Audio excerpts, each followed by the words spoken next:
gente vive um mundo muito materialista, a gente está imerso numa cultura materialista, a gente vive a nossa vida tão atarefada, o nosso trabalho, as nossas obrigações, nossa família, tudo isso toma o nosso tempo. Hoje em dia, muita gente preocupada também com o que está acontecendo no país, com toda razão, com toda legitimidade. Mas a gente vai falar aqui de vida espiritual e vida intelectual. Mas, assim, considerando tudo que a gente vive, toda urgência, toda dificuldade que a gente tem na vida, viver uma vida espiritual e uma vida intelectual são realmente coisas relevantes. E o que é uma vida espiritual?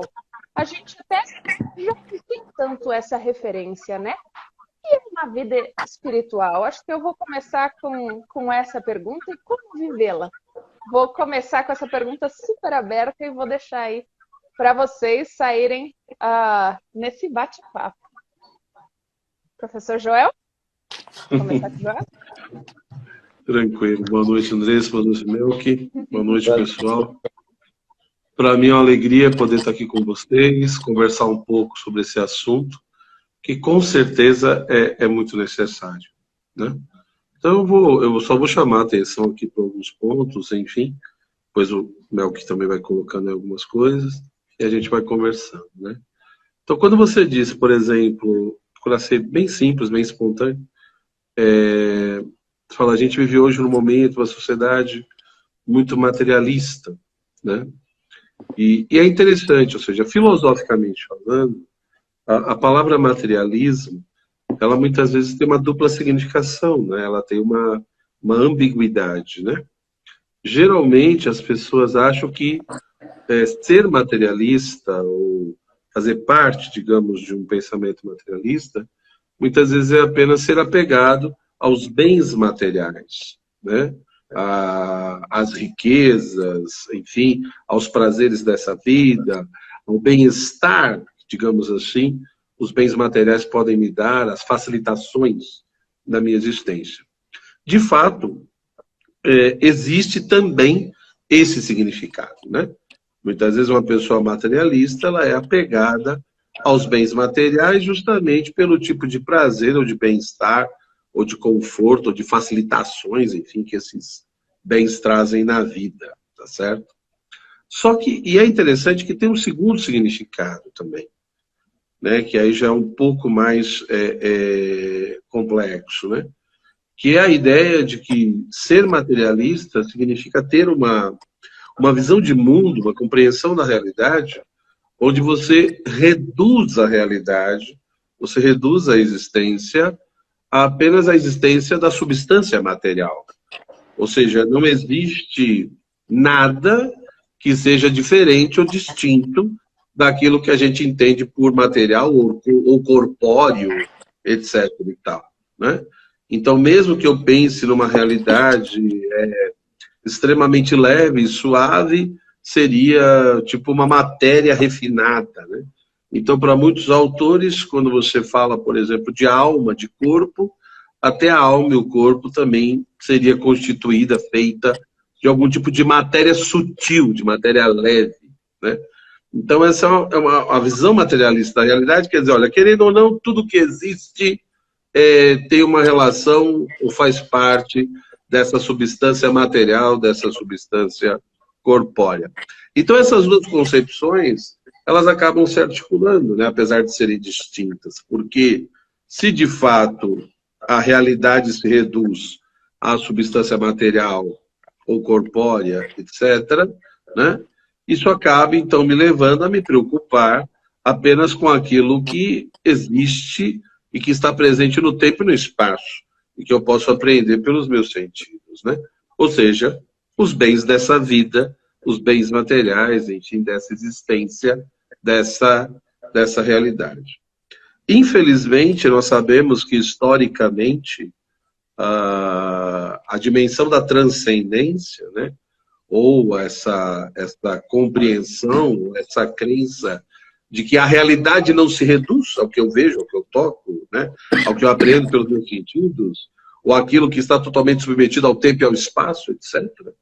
Então, essa coisa do incorpóreo, do espiritual compreendido como algo de uma outra ordem, de uma outra natureza, que é distinto, né? Que eu não apreendo pelos meus sentidos, justamente porque não são coisas corpóreas, não são coisas materiais. Então, nós sabemos que no mundo moderno contemporâneo foi feita uma crítica cada vez mais intensa nesse sentido, né? De entender que a realidade se reduz àquilo que vemos, àquilo que de fato se submete às nossas capacidades naturais. Então, o que é interessante é o paradoxo que isso gera, né? Porque, por um lado, vem a promessa que com o progresso, né, com a ciência, com um monte de coisa, ou seja, com a preocupação com esse mundo, com essa vida, com o desenvolvimento material, a humanidade seria mais feliz, né? As pessoas seriam mais bem resolvidas, elas se sentiriam melhores, e, por um lado, de fato, nós temos isso. Nós nunca tivemos um desenvolvimento tão grande na ciência, na tecnologia, na medicina, por exemplo. Com certeza as pessoas hoje conseguem viver 70, 80, 90 anos, devido ao avanço da medicina, da farmacologia, né? E isso deve, sim, ao conhecimento desse mundo, dessa realidade, de toda essa realidade temporal. Então, não nego isso. Mas, ao mesmo tempo, nunca se viu tanta pessoa com depressão, por exemplo. Nunca se viu tantas pessoas com ansiedade, né? Então, você tem hoje a síndrome da ansiedade, do pensamento acelerado, da angústia, né? Eu já perdi as contas, a quantidade de pessoas que me procuram, professor, eu estou angustiado, né? Eu estou ansioso. Mas eu até brinco, mas é falta de inchada, né? De um bom cabo de inchada, acho que ajudaria um pouco, né? Mas, deixando a brincadeira de lado, é uma realidade, né? As pessoas se sentem angustiadas, ansiosas, e, infelizmente, às vezes chegam até um ponto de desenvolver uma depressão, de não ver sentido mais na vida, né? Então, eu conheço pessoas tanto pobres quanto de classe média, e pessoas ricas, né, muito bem, digamos, resolvidas do ponto de vista financeiro, com um vazio enorme, né? Um vazio existencial. Então, algo de fato aconteceu e está acontecendo.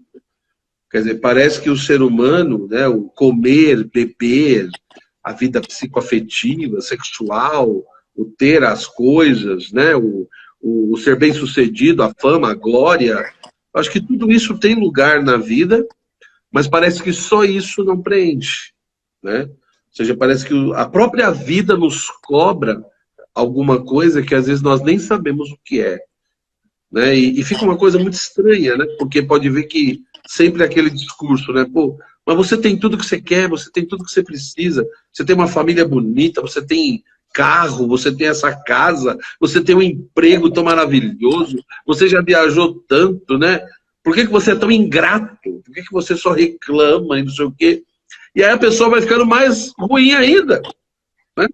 Ela vai ficando mais ruim ainda porque ela fala, pô, caramba, eu tenho tanta coisa, eu sou tão bem sucedido, por que eu me sinto tão insatisfeito?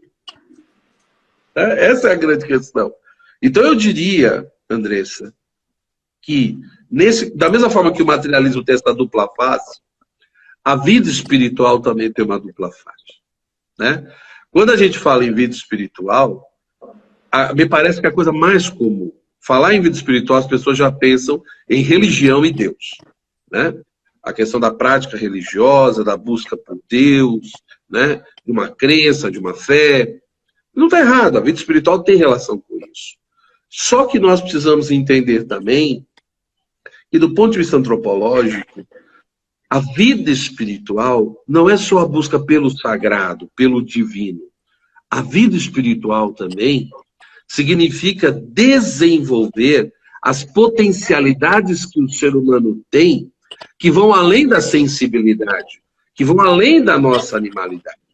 Então, se por um lado eu tenho meus sentidos externos e eu tenho meus sentidos internos, por outro lado, toda uma tradição vem e me diz, olha, você tem duas grandes potências espirituais, que é a inteligência e a vontade.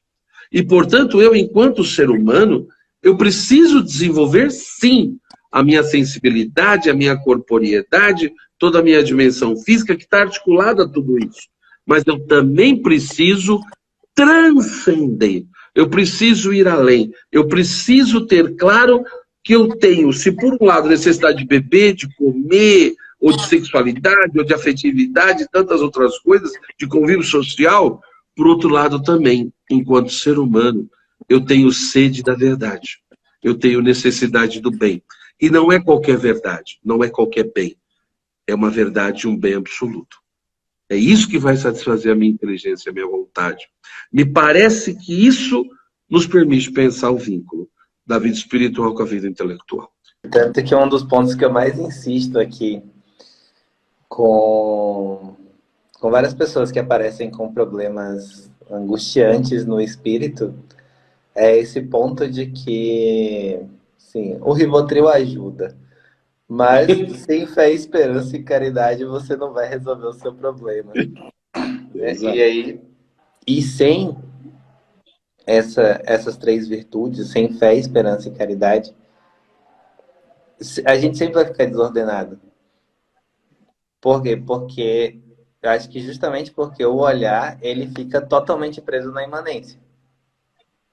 Você não enxerga nas experiências que você está vendo. E eu não estou falando apenas de vida eterna, vida depois da morte, não é isso. Nas experiências presentes que a gente vive todos os dias, incluindo nessa live, você experimenta essa exigência.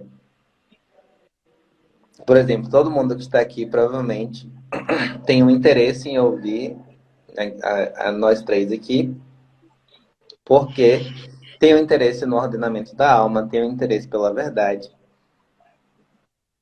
Então, tá, é uma experiência muito simples, é uma live no Instagram, coisas que vocês já viram milhares de vezes, mas tem uma motivação interior, que não vai ser preenchida por essa live, obviamente. E quando você só olha para a experiência, né, para a live como live, para o casamento só enquanto uma relação entre duas pessoas, para a igreja só enquanto um conjunto de ritos, e por aí vai, você não enxerga na coisa a substância mesmo, que a essência mesmo que mantém a coisa existindo, que faz que a coisa tenha sentido. Você está mexendo numa coisa aí muito importante. Mas muito importante mesmo, que tem tudo a ver, tanto com a vida intelectual quanto com a vida espiritual. Que é a dimensão simbólica da existência. Ou seja, quando se fala de um movimento de transcendência, no primeiro lugar, é a questão de sair de si mesmo, né? Ir além de si mesmo. Mas além disso, além da transcendência, desse movimento de transcendência, é ir além de si, né? A grande questão também é entender que eu preciso ir além daquilo que é factual, etc. Então, quando é que a imanência vira um grande problema? Então, se eu olho a imanência enquanto imanente, isso gera desespero. Isso gera angústia. Por quê? Porque, querendo ou não, o tempo, né, no sentido de cronos, o tempo cronológico, o tempo devorador, ele vai engolindo tudo. E ele vai levando tudo. Nada permanece. Então, de fato, quando eu olho para o mundo, para a realidade, para o plano da imanência, a partir da própria imanência, bom, a conclusão que eu chego é que, no fundo, as coisas existem simplesmente num instante. Essa que é a grande questão. E que, no fundo, tudo está caminhando para o nada. Né? Agora, se eu olho para uma árvore, para uma pessoa, para um acontecimento, como uma hierofania, como uma manifestação, né, do sagrado, de algo mais. Obrigada pela tradução. Então, o problema, repito, não é o fato das coisas passarem. Né? Teve até alguém aí até que perguntou o que era o eterno. É óbvio que o temporal não é eterno. O mundo, essa realidade, tudo tem começo e fim, tem a temporalidade. Por isso que o tempo não consegue ser fundamento do próprio tempo. Ou seja, o eterno é justamente aquilo que não tem nem começo nem fim, né? Quando nós pensamos em âmbito de eternidade. E que para nós é difícil falar sobre isso. Por isso que toda vez que a gente fala sobre Deus, ou sobre não sei o quê, é por analogia. Essa é a verdade. É por analogia pura, porque se você pegar as palavras ao pé da letra, vai enroscar tudo. Vai chegar uma hora que você vai falar, peraí, esse discurso não tem sentido. Ele não tem lógica, não está batendo uma coisa com outra. Você entendeu? Então, no fundo, a gente faz esse jogo de semelhança e de semelhança para tentar falar alguma coisa daquilo que a gente entende por Deus, sei lá o quê, essa realidade transcendente. Então, só finalizando esse ponto, eu vejo que o grande problema hoje em dia, que se fala, por exemplo, do analfabetismo funcional, é que o analfabeto funcional, por exemplo, ele não consegue ir além da literalidade das coisas. A dimensão simbólica foi totalmente sacrificada. E ele não consegue transcender a letra. Ele não consegue transcender o símbolo. Então, quando é que a imanência e o tempo deixa de ser uma angústia negativa? Quando eu vejo a imanência e o tempo como sinal, como signo de algo que é maior. Sim. Parece que esse é o grande X da questão.